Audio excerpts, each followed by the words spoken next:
कांग्रेस को लगा जोर का झटका।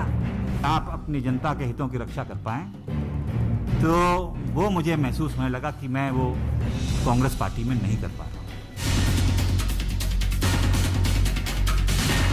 जो राहुल का था मोदी पर अटका।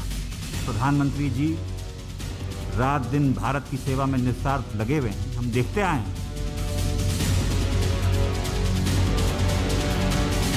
यूपी चुनाव से पहले बीजेपी को मिली ताकत। राष्ट्रीय दल के नाम पे अगर आज भारत में कोई दल है तो भारतीय जनता पार्टी। कांग्रेस में जारी है भागम भाग की आफत।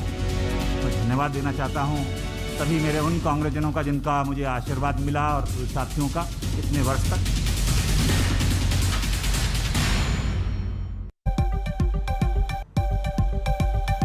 नमस्कार, आप देख रहे हैं हल्ला बोल। आपके साथ मैं हूं अंजना ओम कश्यप। इधर चला कोई उधर चला। कांग्रेस की हालत यही है, भागम भाग है, बगावत है। कुछ दिनों पहले मध्य प्रदेश के कद्दावर नेता ज्योतिरादित्य सिंधिया ने बीजेपी का दामन थामा तो आज यूपी के दिग्गज जितिन प्रसाद बीजेपी में शामिल हो गए। उधर राजस्थान से लेकर पंजाब तक कांग्रेस में घमासान मचा हुआ है। ये रिपोर्ट देखिए। फिर डॉक्टर संबित पात्रा, राष्ट्रीय प्रवक्ता भारतीय जनता पार्टी के हमारे साथ जुड़ रहे हैं। प्रताप सिंह जी, मंत्री राजस्थान सरकार के हमारे साथ जुड़ रहे हैं। संजय निरुपम भी कुछ देर में हमारे साथ लाइव होंगे। हमारे साथ रीटा बहुगुणा जोशी भी जुड़ेंगी। लेकिन सबसे पहले ये रिपोर्ट।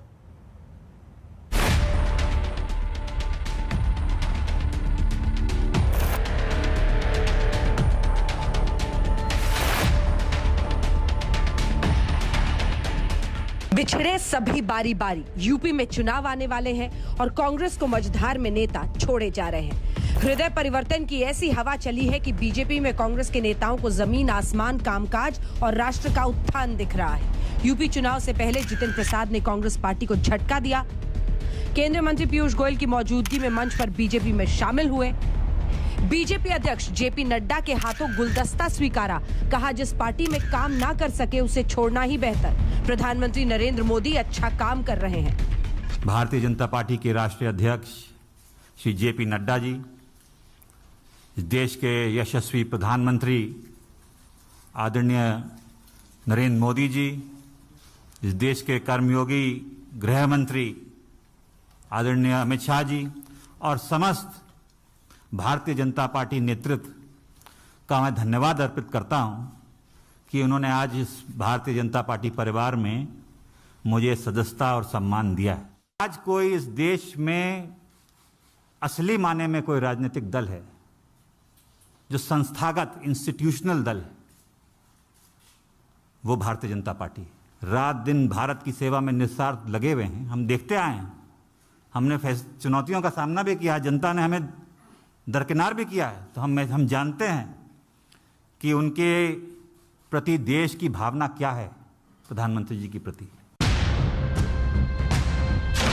जितिन प्रसाद का बीजेपी में जाना क्यों चुनाव से पहले कांग्रेस को झटका माना जा रहा है? जितिन प्रसाद ब्राह्मण वोटों को प्रभावित कर सकते हैं। गांधी परिवार के करीबी रहे, राहुल और प्रियंका से निजी संबंध रहे हैं। कांग्रेस को घेरने में बीजेपी उनको सामने करेगी। ऊपर से कांग्रेस की अपने नेताओं के पलायन की किरकिरी। पहला बड़ा झटका हाल के दिनों में कांग्रेस को तब लगा जब ज्योतिरादित्य सिंधिया ने बीजेपी का दामन थाम लिया था। सुनिए क्या कहा था कांग्रेस पर ज्योतिरादित्य सिंधिया ने तब।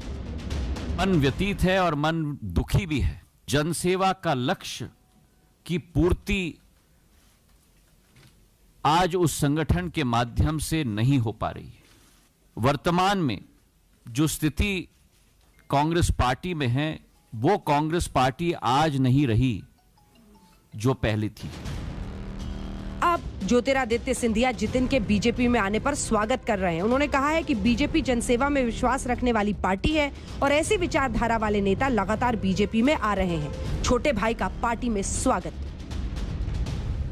उनका स्वागत है भारतीय जनता पार्टी में, जो पार्टी राष्ट्र के हित में, जो पार्टी विकास में, जो पार्टी प्रगति में प्रधानमंत्री नरेंद्र मोदी जी के नेतृत्व में, गृह मंत्री अमित शाह जी और राष्ट्रीय अध्यक्ष नड्डा जी के नेतृत्व में आगे अग्रसर हो रही है।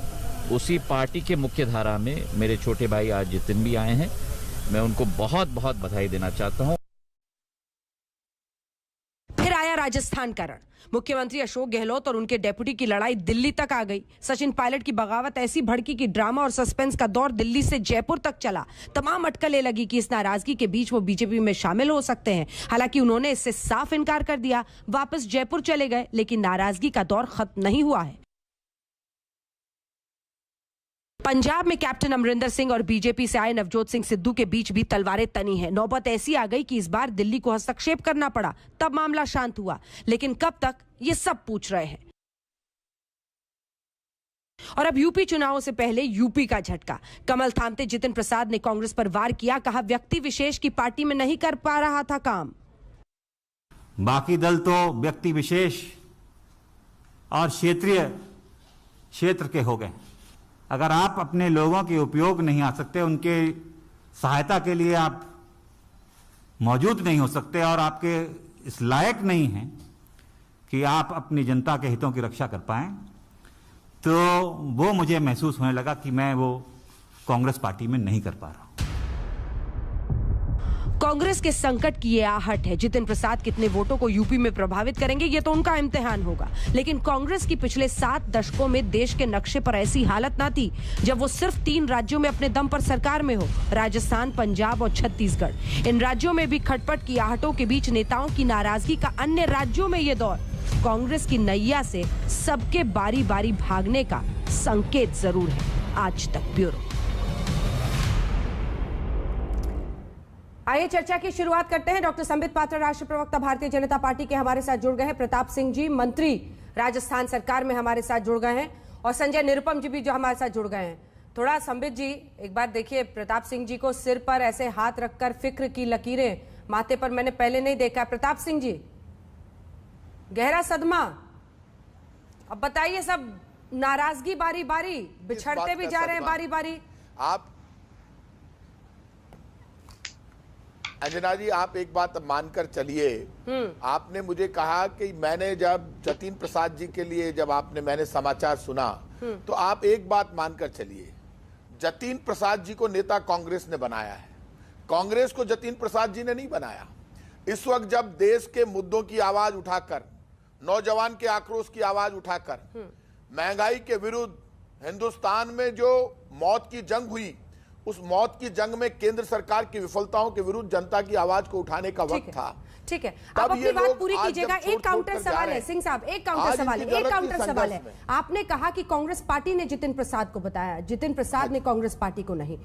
राहुल गांधी ने किसे बनाया, कांग्रेस पार्टी को या कांग्रेस पार्टी ने उन्हें बनाया? सब नेता बराबर हैं। एक बात आप मानकर चलिए, एक बात मानकर चलिए, कांग्रेस पार्टी ने राहुल गांधी जी को बनाया है। और कांग्रेस पार्टी आज की नहीं, आजादी की पार्टी है। कांग्रेस पार्टी महात्मा गांधी, जवाहरलाल नेहरू, सुभाष चंद्र बोस, मौलाना अब्दुल कलाम आजाद, भीमराव अंबेडकर, ये कांग्रेस पार्टी ने तो हम जैसे बहुत कार्यकर्ताओं को बनाया है। तो ये मैं कब कह रहा हूं कि राहुल गांधी जी को, जतिन प्रसाद जी को सबने कांग्रेस ने बनाया, लेकिन राहुल गांधी जी ने भरोसा किया इन यंगस्टर्स पर कि इनको लेकर देश की लड़ाई लड़नी है। आज संकट के दौर में भी संघर्ष की आदत डालिए। जब आप संघर्ष करेंगे तब आप निखर कर आएंगे। जो कांग्रेस पार्टी ने इतना बड़ा सम्मान इन लोगों को दिया, तभी तो आज बीजेपी इनको लेकर जा रही है। लेकिन बीजेपी की स्थिति कमजोर हो रही है। देश में आक्रोश है बीजेपी के खिलाफ। इस वक्त बीजेपी ये माहौल बनाना चाहती है। देखिए, कांग्रेस को छोड़ छोड़कर लोग आ रहे हैं, राहुल गांधी को छोड़ छोड़कर आ रहे हैं। बीजेपी डर रही है राहुल गांधी से और कांग्रेस से। वो जानती है बीजेपी कि अब ये माहौल बनाना है, क्योंकि बीजेपी फेल हो गई कोरोना संकट में, ना ऑक्सीजन दे पाए। वैक्सीनेशन भी इसलिए दिया है देश को क्योंकि देश में आक्रोश था, सुप्रीम कोर्ट सवाल खड़े कर रहा था, हिंदुस्तान की जनता सामने खड़ी हो गई थी। अब बीजेपी के पास फेस सेविंग के लिए कुछ भी नहीं है। अब बीजेपी, ये तो तय हो गया, बीजेपी खुद बीजेपी नहीं रही। तोड़फोड़ करके कांग्रेस में से लेकर जाइए, वहां से लेकर जाइए। ठीक है, जवाब लेते हैं। मेहनत नहीं करना चाहते, संबित जी, जनता के मुद्दों पर लड़ना नहीं चाहते, वो कांग्रेस छोड़कर जा रहे हैं। ठीक है, आप ही के आरोप का जवाब लेते हैं। मेहनत करनी नहीं है, बगल वाले घर में बस झांकते रहते हैं, जहां कोई नाराज हुआ लपक लिया। संबित जी, देखिए अंजना जी, टूटी फूटी नैया ऊपर से नहीं कोई खिवैया। आप बताइए, ऐसे में क्या करेगा जो सवारी हो? बेचारा अपनी जान बचाने के लिए तो छोड़ के आएगा ना, या डूबेगा उस नैया के साथ? आप बताइए प्रताप जी, कोई भी डूबना पसंद करता है क्या? आप खुद बताइए प्रताप जी, आप एक बड़े नेता हैं, एक मंत्री भी हैं, एक सम्मानित पढ़े लिखे व्यक्ति हैं। कांग्रेस का अध्यक्ष कौन है? एक राष्ट्रीय पार्टी। आप बोल रहे हैं अनंत काल से, जब से सूर्य चंद्र का मतलब इस ब्रह्मांड में आविर्भाव हुआ है तब से कांग्रेस पार्टी है। आप सोचिए जरा, 1-1.5 साल से कोई अध्यक्ष ही नहीं उस पार्टी का, कैसे होगा? खेवैया कौन होता है? अध्यक्ष ही होता है। G23 आपके सबसे बड़े बड़े लोगों ने चिट्ठी लिखी कि हमें एक अध्यक्ष की आवश्यकता है, एक परफॉर्मिंग अध्यक्ष, खाली अध्यक्ष नहीं कहा, एक परफॉर्मिंग अध्यक्ष की आवश्यकता है। प्लीज किसी तरह भी डेमोक्रेटिक तरीके से एक परफॉर्मिंग अध्यक्ष लेकर आए। परफॉर्मिंग अध्यक्ष अभी तक नहीं आ पाया, बल्कि आप लोगों ने G23 का बहिष्कार किया, उनके खिलाफ चिट्ठी पत्री लिख दी। आज मुझे आश्चर्य हो रहा है, कांग्रेस पार्टी के वेरीफाइड ट्विटर हैंडल ने जितिन प्रसाद जी के लिए ये ट्वीट किया कि अच्छा है जितिन प्रसाद जी चले गए, कचरा जो है कचरे डब्बे में चला गया। आप सोचिए, ये आज कांग्रेस पार्टी की मानसिकता बन गई है। और प्रताप जी, मैं आपसे भी रिक्वेस्ट करूंगा, बहुत डिफेंड मत करिए। किसी भी क्षण आपके लिए भी वो कह सकते हैं कचरा चला गया, क्योंकि देखिए सचिन पायलट तो आपके पार्टी में है, फिर भी आप ही की पार्टी ने उनको क्या कहा? निकम्मा है, नकारा है, केवल अंग्रेजी बोल के यहां पर बना हुआ है। इस प्रकार की परिस्थिति। और आज सचिन पायलट ने भी कहा है 10 महीने से मुझे जो वायदा किया गया था वो वायदे पूरे नहीं हुए। और प्रताप जी, आप राजस्थान के मंत्री हैं, राजस्थान के कांग्रेस को समझते हैं। मैं तो आपसे एक छोटे भाई के नाते जानना चाहूंगा, हाँ। ये जो वादा आपने सचिन पायलट जी से किया था, ये कब पूरा कर रहे हैं? ये जरा बता दे तो अच्छा ही रहेगा देश को। मैं सोच रही थी प्रताप सिंह जी वैसे ही सिर पे हाथ रख के आज शुरू किए हैं, थोड़ा उनको सचिन पायलट पर सांस लेने दूं। दादा, अभी सचिन पायलट वाला मसला तो सुलझा नहीं है ना प्रताप सिंह जी? वहां पर भी नजर है इनकी। सचिन पायलट जी आज भी कुछ बोलने से डर रहे हैं। अब देखिए ना, एक सेकंड, अगर प्रताप सिंह जी जो देशवासी कांग्रेस पार्टी का और इस देश में इतिहास जानते हैं, तो एक वक्त पर राहुल गांधी के पिता राजीव गांधी के तीनों मित्र थे ना, चाहे वो सचिन पायलट के पिता हो, जितिन प्रसाद के पिता जितेंद्र प्रसाद हो, या फिर ज्योतिरादित्य सिंधिया के पिता हो माधवराव सिंधिया। और देखिए आज परिस्थिति ऐसी आ गई है कि 2 बेटे चले गए उधर राहुल गांधी से नाराजगी लेकर। व्यक्ति विशेष वाली पार्टी में काम नहीं करना है, ये कहा है प्रताप सिंह जी उन्होंने। अब देखिए सचिन पायलट को आप ही राजस्थान में बचाना है, गहलोत साहब अड़े हुए हैं, तीसरा साथी भी ना चला जाए। क्यों सिंह साहब? देखिए अंजना जी, आपने बहुत जोरदार सवाल किया। अभी देश में एक चर्चा और चल रही है कि भारतीय जनता पार्टी में सिर्फ एक नेता है, नरेंद्र मोदी जी। भारतीय जनता पार्टी में नरेंद्र मोदी जी और अमित शाह जी चाहते हैं जो होता है। कांग्रेस में राहुल गांधी पार्टी का नेतृत्व करते हैं और ये कहते हैं हम राहुल गांधी से डरते नहीं, हर जगह राहुल गांधी जी का नाम लेते हैं, उनकी हर वीडियो को, हर भाषण को तोड़ मरोड़ कर सोशल मीडिया पर दिखाते हैं। आज उसी सोशल मीडिया से बीजेपी डर गई। वो कहते हैं ट्विटर पे, व्हाट्सएप पे सबके खिलाफ ये आवाज उठाने की कोशिश कर रहे हैं। मैं आज आपसे कह रहा हूं, सचिन पायलट भी हमारे परिवार के सदस्य हैं, जो कांग्रेस के साथ खड़ा है वो सब हमारे साथी हैं। कब किसको क्या मिलेगा ये सब आला कमान, सब लोग मिल बैठकर तय कर लेंगे। इस वक्त तो देश जवाब मांग रहा है भारतीय जनता पार्टी से, केंद्र की बीजेपी से, कि 3-3 दरें निर्धारित की, फिर फ्री वैक्सीनेशन किया, लाशों के ढेर लग गए, लाशों के ढेर लगे, ऑक्सीजन मैनेजमेंट कर नहीं पाए। राजस्थान जैसे राज्य में ऑक्सीजन मैनेजमेंट में भी राज्यों में भेदभाव कर दिया। इस वक्त देश महंगाई के मुद्दे पर जवाब चाहता है, पेट्रोल डीजल के मुद्दे पर जवाब चाहता है। देश पूछना चाहता है चुनाव से पहले केंद्र सरकार ने जो वादे किए थे उन वादों का क्या हुआ, बेरोजगारी का क्या हुआ। मौत की जंग के बाद जिंदगी को पटरी पर लाने की जंग शुरू हुई है। मैं बीजेपी के लोगों से हाथ जोड़कर कहूंगा, हम आपसे लड़ना नहीं चाहते। अब मौत की जंग के बाद जिंदगी को पटरी पर लाने के लिए गंगा मां के किनारे जो लाशों के ढेर लगे, उसके बाद अब लोगों को राहत चाहिए, डायरेक्ट पैसा दो लोगों को, पेट्रोल डीजल की रेट खत्म करो। 300 रुपए से 900 पर गैस सिलेंडर लेकर चले गए, इनसे मुक्ति दो। देश भरोसा कर रहा था आप पे, भरोसा देकर आपको हिंदुस्तान की सत्ता दी है। ठीक है, जवाब लेते हैं। रीता बहुगुणा जोशी जी सांसद भी भारतीय जनता पार्टी के हमारे साथ जुड़ गई है। सिंह साहब ठीक है, जवाब सुनते हैं। के खिलाफ बोलते रहते हो, खुद नहीं। रीता जी मैं आ रही हूँ आपके पास, एक बार संबित जी इसका जरा जवाब दे दें। आपने प्रताप सिंह जी को सुना ही है, केंद्रीय वहां पर मंत्री है वो राजस्थान सरकार में। संबित जी, वैसे वाकई आपकी टाइमिंग का जवाब नहीं है। जितिन प्रसाद की अभी एंट्री, मतलब मीडिया में आज ये खबर चलती रहे, कोविड पर कौन सवाल पूछेगा, बच निकलेंगे? नहीं अंजना जी, आप लोग बिल्कुल स्वतंत्र हैं और जो भी सवाल पूछना चाहें आप अवश्य पूछें, हम कहीं भागेंगे नहीं, उनका जवाब देते रहे हैं, देते रहेंगे। मैं एक रिक्वेस्ट करना चाहूंगा तमाम जो हमारे कांग्रेस के बंधु हैं और खास करके आज यहाँ प्रवक्ता के रूप में मंत्री जी बैठे हुए हैं प्रताप जी, कि ये आला कमान शब्द अब बोलना छोड़ दें, उसके बदले ताला कमान ताला पड़ा हुआ है। आला कमान मैंने नहीं पढ़ा, आला कमान आपने बोला था। इधर उधर की बात डायरेक्ट करो।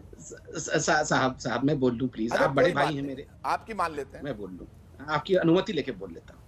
मैं तो सारे कांग्रेसियों को कह रहा हूं और हमारे जो पत्रकार बंधु हैं वो भी आज से ये कांग्रेस का आला कमान ऐसा नहीं, ताला कमान, ताला पड़ा हुआ है, कोई कमान नहीं है। दूसरी बात है, देखिए प्रताप जी, आपने 3 बार कहा राहुल गांधी से बीजेपी डरती है। प्रताप जी, राहुल गांधी से किसी को डरना चाहिए तो मैं सच में एक एडवाइस दे रहा हूं, अनसॉलिसिटेड एडवाइस, कांग्रेस पार्टी को डरना चाहिए। आप सोचिए जरा क्या ट्रैक रिकॉर्ड रहा है राहुल गांधी जी का। और आज मैं इस विषय को बहुत ही गंभीरता के साथ रखूंगा, मजाकिया तौर पे नहीं रखूंगा।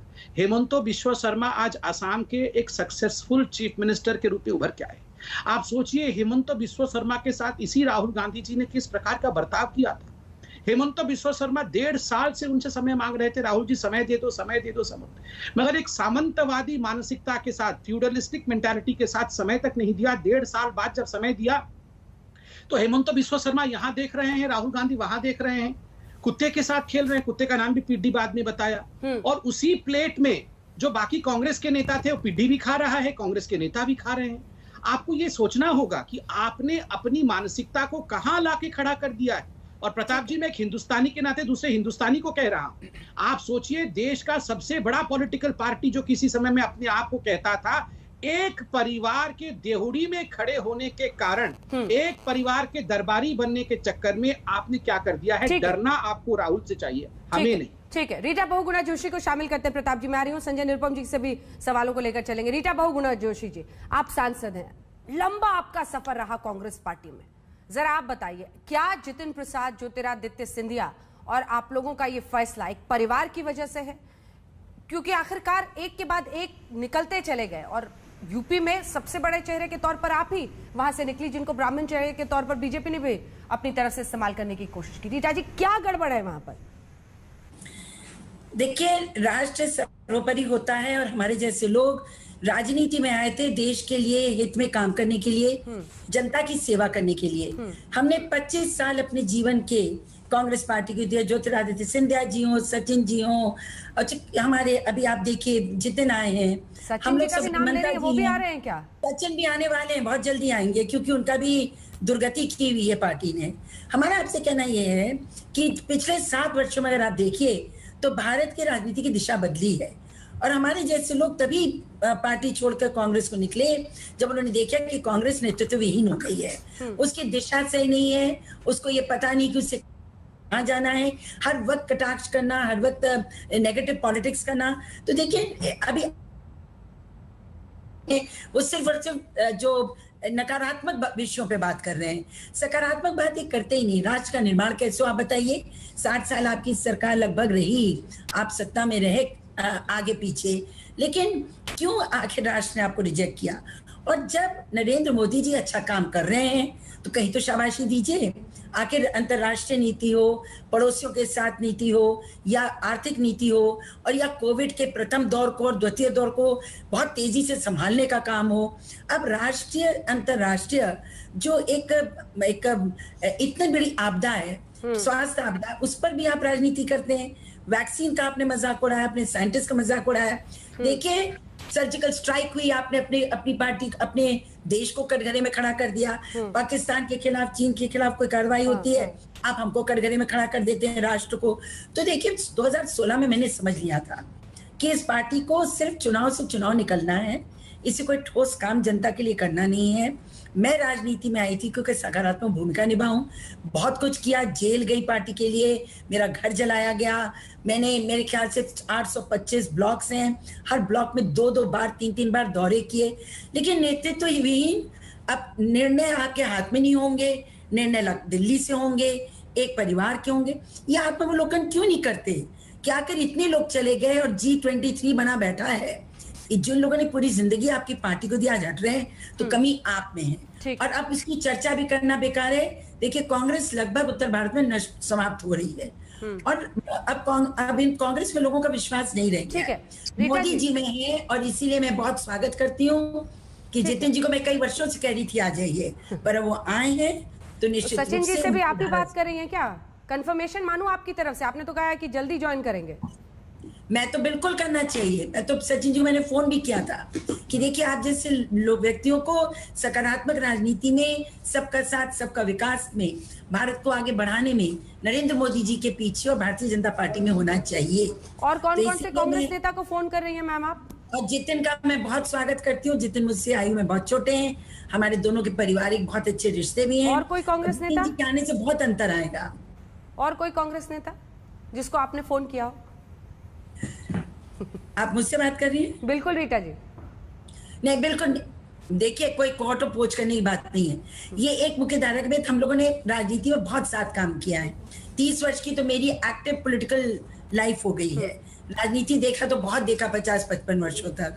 मैं यही कहूंगी, इस समय राष्ट्र को आवश्यकता है सकारात्मक सोच के सब व्यक्ति एक जगह पर हों और एक जगह आकर इस कोविड की महामारी से अपनी अर्थव्यवस्था को फिर से वापस पटरी पे लाने के लिए और अपने देश में जो केंद्र की योजनाएं हैं, सबका साथ सबके विकास के लिए, उनको जमीन तक पहुंचाने के लिए हमको अपने सामाजिक जो बड़े-बड़े टारगेट आप अपने सरकार की गिना रही है रीटा जी, ये अंततः करना आपकी सरकार को है। जितिन प्रसाद के आ जाने से नहीं होगा। लेकिन बहुत धन्यवाद, आपने हर सवाल का खुलकर जवाब दिया है जैसा आप हमेशा देते हैं। बहुत धन्यवाद आपका रीटा बहुगुणा जोशी जी। तमाम मेहमानों को फिर से दिखाइए जल्दी से। और संजय निरुपम जी, आपसे मेरा सवाल है, जितिन प्रसाद ने कहा है व्यक्ति विशेष नाराज वाले नैया में माना जाता है कि आप भी सवार हैं। वो कह रहे हैं कि व्यक्ति विशेष की वजह से मैं पार्टी में नहीं रहना चाहता हूं। आप सहमत हैं इससे? और क्या राहुल गांधी पर सबसे पहले तो मैं उस नैया में सवार नहीं हूं, लेकिन जितिन प्रसाद के आज भारतीय जनता पार्टी ज्वाइन करने के ऊपर मुझे 3 बातें मुख्य तौर पर कहनी है। पहली बात यह है कि कोई भी व्यक्ति, एक साधारण कार्यकर्ता भी पार्टी छोड़ के जाता है तो पार्टी का नुकसान होता है। हाँ। तो जितिन का जाना एक अच्छी बात नहीं है पार्टी के लिए। दूसरी बात, इसको कॉन्ट्रडिक्ट करते हुए बोलता हूं मैं कि जितिन अपने आप में कोई बहुत जनाधार वाले नेता नहीं है। हाँ। जितिन का इतना बड़ा भी जनाधार नहीं था कि वो कांग्रेस में रहते तो कांग्रेस की सरकार ले आते और कांग्रेस छोड़कर चले गए तो अब कांग्रेस में अंधकार आ जाएगा। तीसरी महत्वपूर्ण बात है कि ये लोग हैं कौन? ये सब बड़े बाप के बेटे हैं, और इस सारे के सारे जो बड़े बाप के बेटे हैं, इनको कांग्रेस पार्टी ने ही तैयार किया। मुझे लगता है कांग्रेस पार्टी को अब आत्ममंथन करना चाहिए। ये बड़े बाप के बेटों को लगता है कि भाई हमारे पास इनके अंदर एक सेंस ऑफ एंटाइटलमेंट है कि हमारे बाप मर गए तो मेरे लिए कांग्रेस में जगह रिजर्व करके गए, इसलिए चुनाव जैसे ही थोड़ा सा जवान हुए, चुनाव लड़े, जीते, सीधे मंत्री बन गए। हाँ। तो ऐसे लोगों को कांग्रेस पार्टी ने, जो राहुल जी के बाल सखा होने का दावा करते रहे हैं, ऐसे लोगों को कांग्रेस पार्टी ने बढ़ावा दिया। और आज जिनको कांग्रेस ने सब कुछ दिया, वो अगर ये कह के जा रहे हैं कि कांग्रेस पार्टी में सिर्फ एक व्यक्ति विशेष की पार्टी है और कांग्रेस पार्टी में काम करने का मौका नहीं मिल रहा है। संबित जी इसका जवाब देंगे, लेकिन बड़े बाप के बेटे तो अभी ये वेस्ट बंगाल के इंचार्ज थे, इससे पहले 2 बार मंत्री थे। संजय जी, बड़े बाप के बेटे वाली बात तो फिर राहुल गांधी के लिए भी कही जा सकती है ना, अगर आप इस नियम से कहें कि ये सारे बड़े बाप के बेटे, आप ही ने ये शब्द बोला है। राहुल गांधी मेहनत कर रहे हैं ना, राहुल गांधी भोग रहे हैं ना। राहुल गांधी कांग्रेस पार्टी को फिर से तैयार करने के लिए, कांग्रेस पार्टी को फिर से सेंटर स्टेज पर लाने के लिए दिन रात लगे हुए हैं ना। लेकिन जिन लोगों ने राहुल गांधी जी का दोस्त होने के नाते होने का दावा करके, बल्कि पीआर कराया दिल्ली में, पीआर एजेंसी हायर करके, आज वो लोग राहुल गांधी को छोड़ के, कांग्रेस पार्टी जब एक बुरे तौर से गुजर रही है तब कांग्रेस पार्टी को छोड़ के जा रहे हैं। ऐसे लोगों के बारे में मैं कह रहा हूँ। और आप ऐसे लोगों पर डोरे डाल रहे हैं संबित जी, संबित जी वो कह रहे हैं आप ऐसे लोगों पर डोरे डाल रहे हैं। संबित जी। जी, मैंने सुना अभी, और संजय निरुपम जी ने मेरा बहुत काम आसान कर दिया। वैसे जो बड़े बाप के बेटे कोट अनकोट उन्होंने जो फ्रेज इस्तेमाल किया, देखिए आज परिस्थिति कांग्रेस पार्टी में आप तो देख ही रहे हैं कि इस प्रकार से प्रताप जी तो सर पे हाथ देके बैठे, बेचारे संजय निरुपम जी। हमारी कई डिबेट हुई होंगी, मगर मैं मानता हूं कि बड़े स्पष्टवादी व्यक्ति हैं। हमेशा राजनीति में स्पष्टता के साथ इन्होंने विषय को सामने रखा है। मैं आज आपको सच में बताता हूं, इतने बड़े बड़े परिपक्व लीडर कांग्रेस पार्टी के आज सामना नहीं कर पा रहे। संबित जी, मुझे शोले का वो डायलॉग याद आ रहा है। अच्छा ठीक, आप शोले के डायलॉग से ही ब्रेक के बाद स्टार्ट कीजिएगा, शोले के डायलॉग से ही स्टार्ट कीजिएगा। अब आप संजय जी की भी इतनी बड़ाई कर रहे थे तो सबको ये लगेगा कि आप उधर भी नजर अपनी पहुंचा रहे हैं। एक ब्रेक के लिए हम रुक रहे हैं, प्रताप सिंह जी लगातार हमारे साथ बने हुए हैं, संबित पात्रा जी संजय जी की बातों को देंगे जवाब एक छोटे से ब्रेक के बाद। देखते रहिए आज तक। चला कोई उधर चला, तस्वीरें हमने सबकी लगा दी है। सवाल यह है कि कांग्रेस पार्टी की छोटी होती हुई कायनात कितनी गंभीरता से शीर्ष जो आला कमान है वो लेता है। हालांकि उसे ताला कमान कहने पर आमादा है संबित पात्रा जी। लेकिन संबित जी, आप एक डायलॉग के साथ जवाब दे रहे थे, जवाब दीजिए संजय जी का, फिर प्रताप सिंह जी। मैं डायलॉग इसलिए कह रहा था क्योंकि अभी आदरणीय संजय जी ने कहा कि बड़े बाप के बेटे एंटाइटल्ड महसूस करते हैं और इसी कारण से कुछ लोग छोड़ के चले जाते हैं। देखिए, डायलॉग में शोले का बताने वाला था, शायद भूल गए होंगे। मैं याद दिलाना चाहूंगा कि जय एक बार मौसी के पास जाता है वीरू के लिए रिश्ता कायम करने के लिए, रिश्ता तय करने के लिए, और मौसी पूछती है, अरे जय बेटा जरा बताओ तो सही, लड़का किस खानदान से है, क्या करता है, कमाता कितना है और लड़के के लक्षण क्या है। तो जय बोलता है, देखो मौसी जी, कमाता तो अच्छा है मगर कभी कभी कमा नहीं पाता है। मौसी बोलती, क्यों कभी कभी नहीं कमाता है? अरे जिस दिन जुआ नहीं खेलता है उस दिन अरे जुआरी है? ना ना ना ना, जुआरी तो बिल्कुल नहीं है जी, वो तो जिस दिन शराब पी लेता है उसी दिन जुआ खेल लेता है, मगर जुआ थोड़ी खेलता है, वो शराबी भी है। अरे ना ना ना, शराबी तो बिल्कुल नहीं है, वो जिस दिन थोड़ा सा चला जाता है हमारी नाचने वाली भाभी के पास उस दिन जरा थोड़ा सा ऐसा है कि वो शराब पी लेता है। अरे मौसी बेहोश। आज कांग्रेस के बड़े नेताओं का हाल ऐसा है। आप देखिए प्रताप जी के चेहरे को देखिए, आप देखिए कैसे मुरझाया, ये खिलता हुआ चेहरा कैसे मुरझाया हुआ है। अब बेचारे इस प्रकार से मौसी के सामने जाके रिश्ता मांगना पड़ रहा है। कांग्रेस की हाल अब आप बताइए राहुल जी की हालत क्या है। अब कोई पूछे प्रताप जी से, प्रताप जी मैं तो आपका छोटा भाई हूं, आप बताइए जरा राहुल जी की आप 3 उपलब्धियां बता दीजिए। चलिए 3, केवल 3, मैं 5-7 नहीं पूछ रहा हूँ, 3 उपलब्धियां। प्रताप सिंह, देखिए अंजना जी, एक बात आप तय कर लीजिए, इस वक्त पूरा देश आज तक चैनल को देख रहा है। इतिहास माफ नहीं करेगा संबित पात्रा जी को। लाशों के ढेर लग गए, लाशों के ढेर लगने के बाद जब मौत की जंग के बाद लाशों के ढेर लोगों ने देखे, उसके बाद जिंदगी को पटरी पर लाने की जब जंग हो रही है, अनाथ बच्चे मदद की इंतजारी कर रहे हैं, पूरा देश कोरोना से, लॉकडाउन से निकलकर आगे बढ़ने की कोशिश कर रहा है। नौजवान जब रोजगार मांग रहा है, जब नौजवान इंतजारी कर रहा है केंद्र की भारतीय जनता पार्टी से कि रोजगार की पॉलिसी लेकर आएंगे, डायरेक्ट हमारे खाते में पैसा आएगा, ऑटो रिक्शा वाला, टांगे वाला, फुटपाथ वाला, रिक्शे वाला, और जो सारे के सारे इस बीच में बोलने से संबित पात्रा जी मेरे कोई फर्क नहीं पड़ता, लेकिन आप इधर उधर की जो बात करते हैं इसलिए करते हैं, आपकी सरकार फेल हो गई, आपके दिल में दर्द नहीं है, लाशों के ढेर देखकर आप डरते नहीं है। आज मीडिया में रिपोर्ट छपी है कि गंगा मैया में जो लाशों के ढेर लगे, लाशें बहाई गई, उसके बाद गंगा मैया में भी चेक कर रही है। अब यही केंद्र सरकार के साइंटिस्ट गए हुए हैं कि आखिर गंगा के पानी से बीमारी अब कैसे फैलने लगी है। गंगा मैया पवित्र गंगा है, लाशों के ढेर लग गए। यूपी में योगी जी और मोदी जी लड़ रहे हैं। देश को योगी जी, मोदी जी या कांग्रेस और बीजेपी की लड़ाई नहीं देखनी। देश इस वक्त प्रताप सिंह और संबित पात्रा को लड़ते हुए नहीं देखना चाहता। देश इस वक्त कोई मतलब नहीं है जतिन प्रसाद कांग्रेस छोड़ के जा रहे हैं या नहीं जा रहे हैं। देश को इस बात से कोई मतलब नहीं है बीजेपी कांग्रेस क्या कर रही है। देश मदद चाहता है केंद्र सरकार से, आपका डिस्ट्रैक्शन है, आप देश का ध्यान बटाना चाहते हैं, इसीलिए ये किया गया है, इसकी टाइमिंग ऐसी है। तो उससे नाराज हो जाते हैं। जय और वीरू का किस्सा सुना रहे, शर्म आनी चाहिए। शोले के डायलॉग सुना रहे, मजाक समझ रखा है देश को, भारत को आप मजाक समझते हैं। हिंदुस्तान का नौजवान देख रहा है आपको, माफ नहीं करेगा। लगातार हंसी मजाक करना, झूठ बोलना, अनुमति है लोगों को प्रभावित करने की कोशिश करना, ये गलत बात है बोलने की। अंजना जी, आज तक पर लोग भरोसा करते हैं। आपने फ्री वैक्सीन का मुद्दा उठाया था, मैं धन्यवाद दूंगा चैनल को कि फ्री वैक्सीन का जब आपने मुद्दा उठाया उसके बाद पूरा देश बोला, और उसके बाद सुप्रीम कोर्ट के भी सवाल जवाब हुए, 35,000 करोड़ का हिसाब पूछा गया। ठीक है, क्या अरे अंजना जी मैं बोल आप ही के सवाल का जवाब दे रहे हैं सिंह साहब, वो सिंह साहब आप ही के सवाल का जवाब दे रहे हैं। संबित जी जवाब दीजिए, ध्यान बटाने के लिए। अंजना जी, मुझे तो लगता है आदरणीय प्रताप जी को टॉपिक बता के ही बुलाया गया होगा। अब चलिए वो इस विषय पे बात नहीं करना चाहते हैं, ये अलग बात है। मैं मगर उन्हीं के प्रश्नों का उत्तर देता हूं। प्रताप जी आपने कहा लाशों के ढेर लग गए, प्रताप जी आपने कहा देश पूरी तरह से बर्बाद हो गया है, प्रताप जी आपने कहा कि कोई वैक्सीन नहीं है, कोई मेडिसिन नहीं है। सोचिए इतनी खराब स्थिति आप कह रहे हैं, ये आप बोले, मैंने बर्बाद नहीं कहा है। मतलब देश ठीक है ना, देश ठीक, बहुत अच्छा कर रहा है देश ना आपके हिसाब से, मैं आपके हिसाब से बोल रहा हूँ, अच्छा कर रहा है। फिर आप नहीं, अरे आप बातें छोड़िए ना, जवाब दो ना यार, इधर उधर की बात। जवाब दे तो रहा हूँ, आप इतना परेशान क्यों? जवाब है नहीं, आप ठीक है, जवाब सुनिए, जवाब सुनिए। आप इतना परेशान मत, मैं परेशान नहीं हूँ, परेशान आप हो रहे हैं। मत परेशान हो परेशान प्रताप जी, आप कभी भी हो आना रहे। पड़ेगा। अरे Seriousness प्रताप जी लाओ, परेशान पहले मत लोग हो। आपको ज्यादा सुनते अरे थे, प्रताप आजकल जी अभी देख रहे हैं पर्ची आप कहीं क्या रखी है। हुई है कि नहीं? हाँ देखो प्रताप जी, आपके नाम की भी पर्ची रखी हुई है। इतना मत चिल्लाओ प्रताप जी, कभी भी पटका पहनना पड़ सकता है। अभी आराम से प्रताप जी। देखिए अंजना जी, मैं इतना कहना चाहता हूँ, प्रताप जी ने कहा, आराम मैं से तो ही प्रताप जी अपना की बात ध्यान रखो मिस्टर संबित पात्रा। मैं मेरे ऊपर बिल्कुल ज्यादा ध्यान मत से हूँ बोलो। साहब, खुद का ध्यान ध्यान रखो, से हो। पूरा देश आपको अरे देख रहा है। कैमरा भी हिलने आपको लगा पूरा है, आराम देश से देख रहा है। सुन यदि लो। मेरे ऊपर बोलोगे देख रहा है तो तभी मिस्टर तो बीच मैं में आराम। सुनोगे आप। ओहो मैं हो, प्रताप बिल्कुल सिंह मैं आपकी ओर खाचरियावास बोल नहीं रहा सड़कों पे हूँ, रहता हूँ। सुनते। मैं सिर्फ टीवी हे पे आके नहीं भगवान, बोलता, अंजना इसलिए जी मुझे क्या मत हो बताओ। गया है इनको? आप मेरे ऊपर या बोलोगे तो मैं तब बोलूँ तक ना, आप चलो सुनो। अंजना प्रताप जी जी। शांति बैठ जाता हूँ। चलो आप चुप मैं हो शांति जाइए बैठ थोड़ी जाता देर का, आप जवाब ही मैं नहीं दे शांति पाए। बैठ, प्लीज, कोई प्लीज। बात नहीं, कोई ठीक बात है, नहीं, मैं ठीक है बोलता ही प्रताप हूँ। सिंह जी अंजना जी कोई जवाब ही बात दे रहे नहीं। हैं वो। Pratap Singh ji please, please sir, please.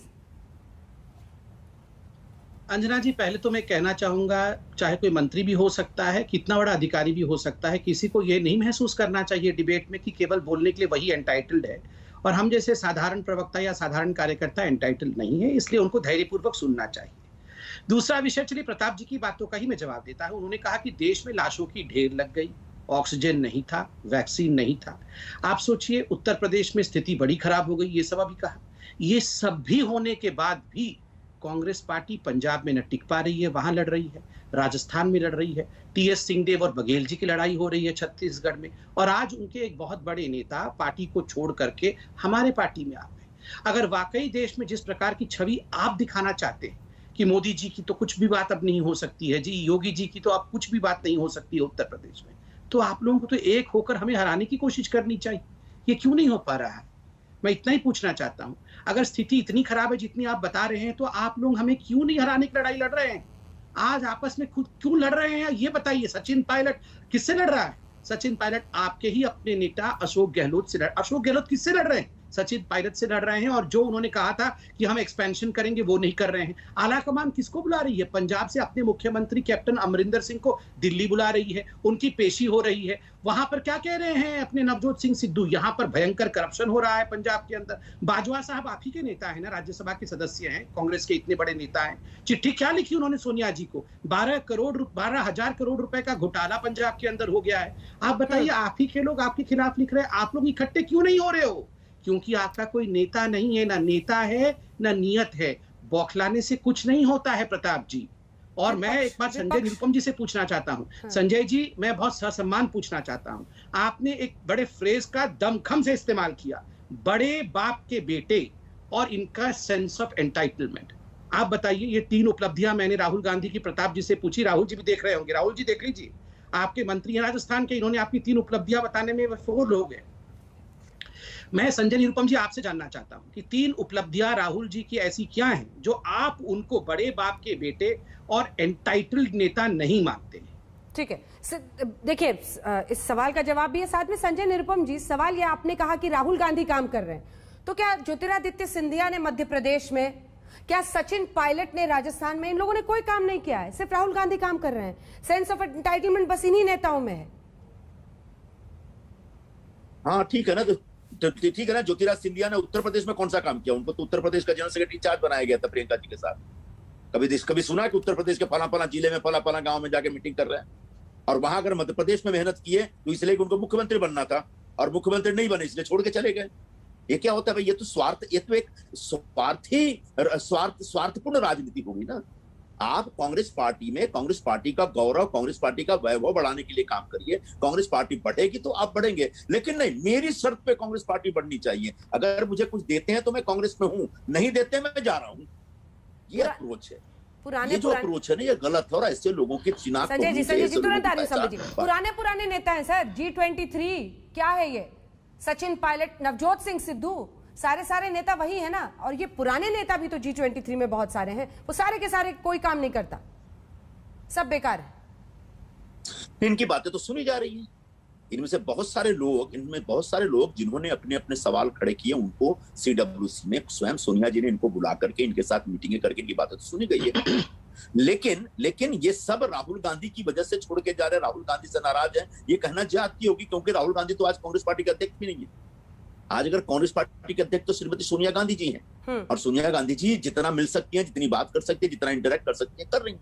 ठीक है, संबित जी एक साथ जवाब दीजिएगा। संजय जी से एक और सवाल, पंजाब में क्या है? लेकिन यही गांधी परिवार एक वक्त पर, क्या उसका रेलेवेंस अब खत्म हो गया? यही गांधी परिवार ना एक वक्त पर संजय जी फेविकॉल माना जाता था, सबको जोड़ कर रखता था, लेकिन आज उन्हीं का बहाना करके लोग जा रहे हैं ना। आप सवाल समझिए, मैं जो आपसे पूछ रही हूँ, एक वक्त था जब फेविकॉल वाला वो जो प्रॉपर्टी थी वो खत्म हो गई ना, गांधी परिवार का रेलेवेंस क्या बचा फिर?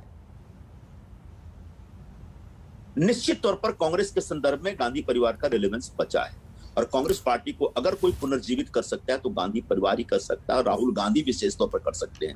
इसलिए जो लोग गांधी परिवार की उपयोगिता या कांग्रेस में उनके अवदान या उपादान या उनके महत्व के ऊपर सवाल उठा रहे हैं, मुझे लगता है वो कांग्रेस पार्टी को नहीं समझते हैं। तो निश्चित तौर पर गांधी परिवार के आसपास ही जुड़ करके, मिल करके, बैठ करके, उनकी ताकत बढ़ा करके कांग्रेस को फिर से ताकतवर किया जा सकता है। इसके अलावा और कोई ऑप्शन। संबित जी जवाब दीजिए, संबित जी जवाब दीजिए। देखिए, मैंने वैसे दोनों बड़े नेताओं से पूछा कि राहुल गांधी जी की 3 उपलब्धियां बता दे, और कोई बताना चाहता नहीं है। बहरहाल मैं ये जो अभी संजय निरुपम जी ने कहा कि गांधी परिवार के आसपास बैठिए, उन्हीं से बातचीत करिए, उनको उनकी शक्ति को बढ़ाइए, तभी जाके कांग्रेस बच पाएगी। बिल्कुल सही कह रहे हैं। आपको मैं बताता हूँ, राहुल गांधी जी जितने टैलेंटेड हैं, उनके टैलेंट के हिसाब से एक लकीर खींच दी गई है कांग्रेस में कि उससे ज्यादा टैलेंटेड नहीं चलेगा, चौलबेना, इससे ज्यादा टैलेंटेड कोई आना नहीं चाहिए। हाँ, उसके नीचे ठीक है। आप बताइए कि उससे नीचे तो केवल प्रियंका जी है, उससे ऊपर तो बाकी सब लोग हैं। तो ये बेचारे प्रताप जी आज दुखी तो इसीलिए बैठे हुए हैं, वो जानते हैं कि उनका भी वक्त आने वाला है। सचिन पायलट भी जानते हैं कि लाइन तो खींची हुई है राहुल गांधी के टैलेंट के लेवल का। नहीं, राहुल गांधी के लेवल के टैलेंट का लाइन खींचा हुआ है। और मैं आपको प्रताप जी आज एक बात बता रहा हूँ, ये गुरु मंत्र है, एक गाना भविष्य में लिखा जाएगा, 3 बच गए हैं मगर पार्टी अभी बाकी है। 3 बच गए हैं। आप जानते हैं 3 कौन है? मैं बताऊं, सोनिया जी, राहुल जी, प्रियंका जी। आजकल तो मैं टीवी पे देखता हूं, रॉबर्ट वाड्रा जी का भी भरोसा नहीं है। वो इस प्रकार के बयान दे रहे, कभी कभी लगता है वो भी दाएं बाएं कहीं जा सकते हैं, समाजवादी पार्टी या किसी और जगह जा सकते हैं, कभी कभी ऐसा भी लगता है। मगर प्रताप जी, आप 3 उपलब्धियां राहुल जी का बता दीजिए, वरना आपको लोग बहुत ट्रोल कर देंगे। आपके कांग्रेस के लोग ट्रोल करना शुरू कर रहे हैं कि our minister does not know 3 achievements of Rahul Gandhi. Please बता दीजिए, मौका है। चलिए, इस पर उन्होंने कहा था, बार बार जवाब दिया था कि वो कोविड के इर्द गिर्द चाहते हैं कि सरकार का ध्यान रहे। बहुत बहुत धन्यवाद आपका संबित पात्रा जी हमारे साथ जुड़ने के लिए। प्रताप सिंह खाचरियावास जी बहुत धन्यवाद। संजय निरुपम जी, एक ब्रेक के लिए हम रुक रहे हैं, लेकिन कुल मिलाकर सवाल यही है कि नाराज सभी बारी बारी विपक्ष का अस्तित्व है, और कितना उसे घात लगेगा इसके बाद, ये एक इम्तिहान का वक्त होगा। यूपी चुनाव में पता चलेगा, देखते रहिए। कोई इधर चला कोई उधर चला, जितिन प्रसाद भी निकल लिए उत्तर प्रदेश में, अब वो बीजेपी में शामिल हो गए हैं। इसी पर आप देख रहे थे हल्ला बोल, देखते रहिए आज। सवाल ये भी है कि अगर जितिन प्रसाद और इससे पहले ज्योतिरादित्य सिंधिया एक के बाद एक बीजेपी में नेता शामिल हो रहे हैं कांग्रेस पार्टी को छोड़ के, तो क्या ये वो वक्त है जब आत्ममंथन करना पड़ेगा कांग्रेस नेतृत्व को, गांधी परिवार को? क्योंकि तमाम सवालों के बीच आज जब जितिन प्रसाद छोड़ रहे थे तो पहले की ही तरह उन्होंने पूरी संस्था पर, पूरी पार्टी पर सवाल खड़े किए और कहा कि व्यक्ति विशेष की इस पार्टी में अब काम नहीं करना चाहता। वक्त सोचने का है, देखते रहिए।